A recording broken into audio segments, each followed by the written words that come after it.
So, first of all, Amy, thank you so much for just chatting to us today. Just first of all, how are you and how's the recovery been since Hong Kong?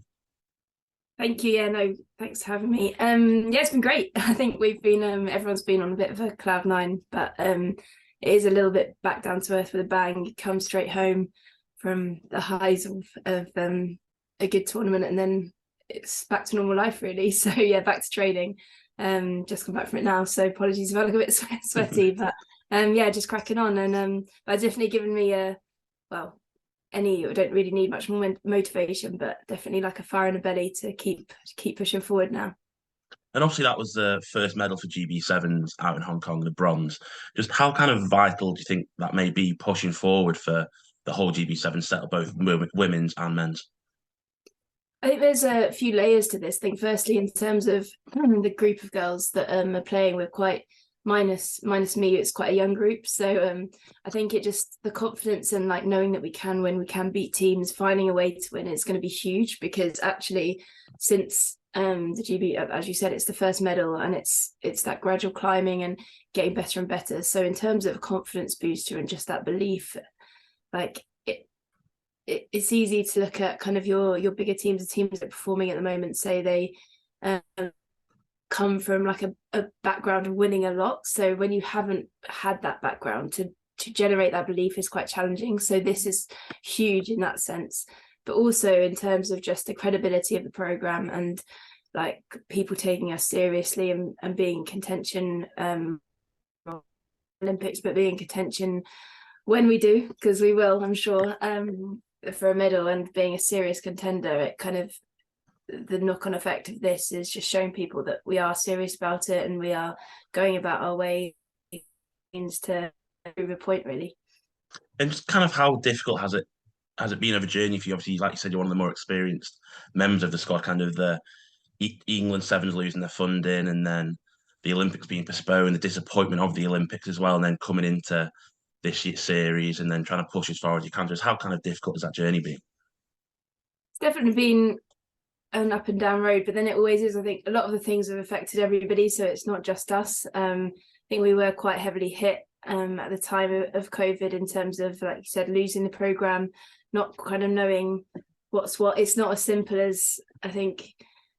Well, some of the boys went and joined a Premiership club, but we don't have the luxury of being able to do that full time as earning a living. So it's kind of like there's not a safety blanket. And when you have that determination, that drive to want to keep pushing for something, that means you're then training off your own back with not earning money or trying to find a way to just kind of make ends meet in a different way. So it's very challenging. And I think the positive that we've now ended up with GB, that's been a rocky road as well, because obviously you've had in the past Scottish Welsh players coming in last minute to an England programme and kind of it's not really felt like GB, it's felt like England plus a few because not much changed for us. So the fact that we've, despite everything and a lot of people not wanting it to happen or trying to make it challenging to happen, we've got to this place and we are GB, and there's still struggles now, there's still definitely challenges along the way, but I think the how it's made this group extremely close and all about rugby actually, because it's definitely not about money, it's definitely not about anything else, it's about just a common drive to actually want to do well and want to perform in a GB shirt and as a GB squad that feels like GB. We've got Scotland, England, Wales coming together this time. I think all of those challenges have just meant that this is strong. You know how they say like the hardships really close together, but it definitely does. And I think we're in a really good place to just keep pushing forward. And you mentioned kind of the closeness of the squad. I think it seemed to be from social media anyway, plenty of emotions within the squad over in Hong Kong. Obviously, Abby Burton presented you with your match shirts. Just can you quickly talk about kind of the emotions of having that special moment with Abby being back in around the squad as well? I just got a little shiver there even when you said it. I think it was just so special, and I think we knew it was coming. Obviously, she's been dying to get back, but the fact that she was able to do that in Hong Kong with us was like you couldn't have written it. And yeah, it was definitely an emotional shirt presentation. But prior to that, you might have seen that we watched her play and saw her absolutely smash it up as if Bertie had never never been gone. I think her lungs were struggling a little bit, but you definitely, the physicality, everything that it makes her game so brilliant hadn't been lost at all. And to see her play with a smile on her face was just so magical. And I think she's an incredible human, and I think that's just so inspiring then that she could be able to present our shirts to us. We're all really close to her. Everybody's been on her journey in some form, so it just seemed very fitting that she could present those jerseys. But oh gosh, yeah, it's always really well up now. There wasn't a dry eye in sight, I don't think, by the end of it, but she did very well to keep it all together. And it was kind of written for her to win the Hong Kong Tens tournament, yourself to medal as well out there in Hong Kong as well. Definitely. I mean, you always go into a tournament wanting to do well, wanting to medal, wanting to win it, but definitely meant the celebrations were a little bit sweeter because we could both celebrate a form of victory in any sense. And kind of personally for you this season, like we mentioned earlier, one of the more experienced members, you reached your 50th World Series try back in Cape Town. So just how much have you learned through playing sevens for so long, and how much do you kind of pass on to the young members of the squad? Can't say Alicia Maud, one of the younger players coming through. I've learned so much. I think like the last 10 years of my life, it's taken over. So, well, not necessarily sevens, but rugby of some sort, either 15s or sevens, but mainly sevens. And I don't think you realise sometimes how much you do learn along the way until you look back. I think especially kind of that resilience, that robustness that you have to have as an athlete, be able to perform under pressure, all of those things that sound quite cliched, but I don't think you realise how under pressure we are all the time until you do sometimes take a step back. And that ability to bounce back. I've been dropped, I've had bad injuries, not selected, completely out of the program, as you said, the program disappearing, like everything just adds character, it creates something. And it's like those life lessons that you can't be taught unless you've experienced them. I know one thing I like to say to the youngsters is like that honesty piece. It's not that they're not honest, they're incredibly honest humans, but it's like that confidence to be honest with each other and with coaches and everyone. And I think that's one of the main kind of messages I like to put across, because I think earlier in my career I'd probably be scared to say things, when actually the quicker you can have those honest conversations with one another, the closer you'll get, the more respect you'll gain, and everyone's on the same page then. But I can't emphasize enough, and you probably get that from the first few minutes of this anyway, what a special group of girls this is, and that the drive they have, the determination they have, but most importantly, what amazing humans they are. Just, it keeps me motivated, and I learn so much from them as well. And I think seeing kind of fresh eyes on something it's really important. Like if you want to play later on in your career, you can't ever stop wanting to learn, wanting to grow. And also like being able to take advice from them just as much as they take advice from me, because their outlook is completely different to mine. And as we know, rugby is so subjective. So both in and out of rugby, learning from one another and growing together. And how much do you feel the kind of game has changed in those since you started off in 15s and sevens to kind of where it is now? Obviously, 15s is going on that massive rise from the World Cup and heading into 2025 in England, the World Cup. Also, sevens having that rise with the Aussie girls being kind of superstars in their country. So how do you feel like it's changed in those 10 years? Yeah, hugely. I think the easiest way to kind of look at it in terms of the actual what's going on the pitch is when I flipped from sevens to 15s and gone back, you can feel the pace of the game, the physicality, the fitness of just generally, I think, especially with 15s, with the Premiership now being so strong in England, you see, not before kind of say 10 years ago, you could see the England or the elite players, the international players, because they had programs that they were following, and then the rest of the players were made up by people who were just playing for fun.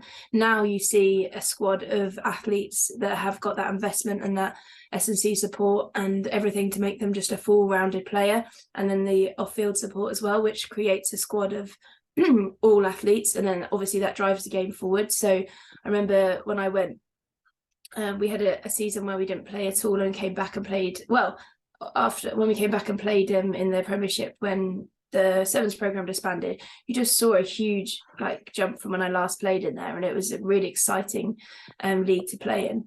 And then sevens wise, again, like I remember going back to 15s for the World Cup in 2017, and then coming back the year after and just seeing how the game had sped up so much. Like the you're just always being, teams are pushing the boundaries of fitness like every single year. The skill set is just increasing.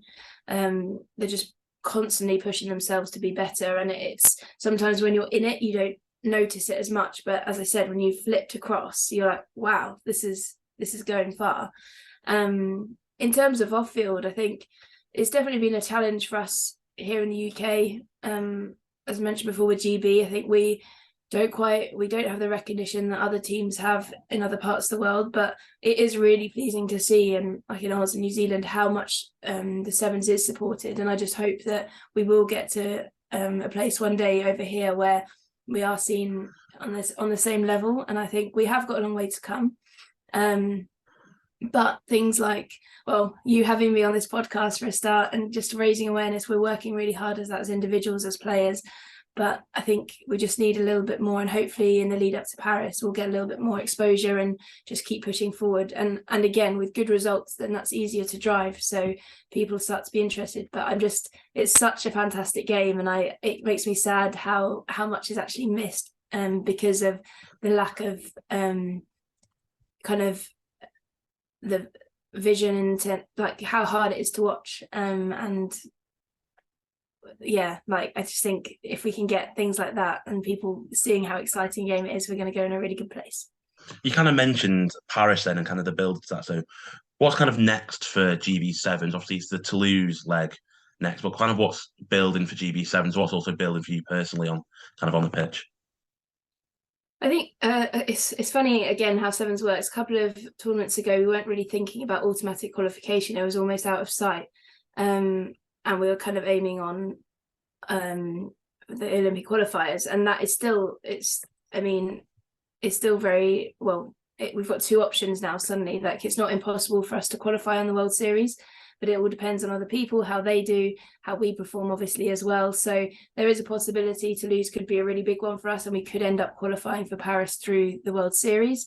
If not, we've got that backup of the European qualifier. Obviously, Europe's a very strong in terms of rugby, especially on both men and women in the qualifiers. Compared to some of the other continents, so it's a challenge through the European qualifier, but there's that option which we qualified through last time, kind of against the odds for Tokyo. And then if you come second in that qualifier, there's also the repechage, which again, like don't write teams off, because that was France in the repechage qualifying, and then they got a silver medal. So there are the three options to qualify for Paris. So everything is about qualification at the moment. That also comes like naturally, that comes with building and growing and kind of pushing our game as far as we can, because obviously we have to perform as well as we can for Toulouse to have a shot there. So I think it's not putting undue pressure on ourselves, but just keep on the trajectory that we've been going on all season, because I think there has been like slow, steady growth. You see it in the kind of the players that were inexperienced last year are starting to they're definitely found their feet, but they're keeping growing. Their learning trajectory is still like this. I'm still learning, as I said. I wouldn't be here if I wasn't still learning. I'd still grafting, and I just think there's that real common goal that everything is about qualifying one way or another for Paris, and then hopefully getting to represent or put GB on the map again on an Olympic stage. And just finally, kind of, obviously you were at Wasps when that pandemic hit and you went to Wasps. Was it kind of tough to watch them from an outside now when you know so many of the players there and kind of in the situation, the difficulties that they're finding this season? Oh, it's absolutely heartbreaking. I think just generally for rugby, not just women's rugby, in terms of Wasps being such like a huge competitor and such a kind of, it's got such a legacy behind it too. But what has been so inspiring is actually how the staff and the girls have responded to it. I'm still in all the WhatsApp groups at Wasps, and I just the way they hold themselves, the way they turn up to training, still pushing with no support whatsoever apart from what they've done themselves from crowdfunding, and how they still turn up and play is just honestly so inspiring. I'm so proud of them and so proud to be part of them still. And I think, although I haven't obviously and won't play this season, I still very much I hope they see it the same way as I'm behind them. And I think They should hold their heads high, and yeah, they've just done the whole of the Wasp community proud. And I know that there's some excellent players there, some really great youngsters coming through as well that have got really bright futures ahead. And I think the fact, as we spoke about, that they've rode this wave and they'll come out the other end, whether they stay at Wasps or whether they go to a different team for next season to push themselves forward, then I don't know. But I think they've definitely put themselves in a really good position and to do that and to grow and learn and push on. Perfect. So, Amy, just thank you so much for chatting to me today, and best of luck for the rest of the season, and especially heading into Toulouse and towards Paris. Thank you so much. Absolute pleasure.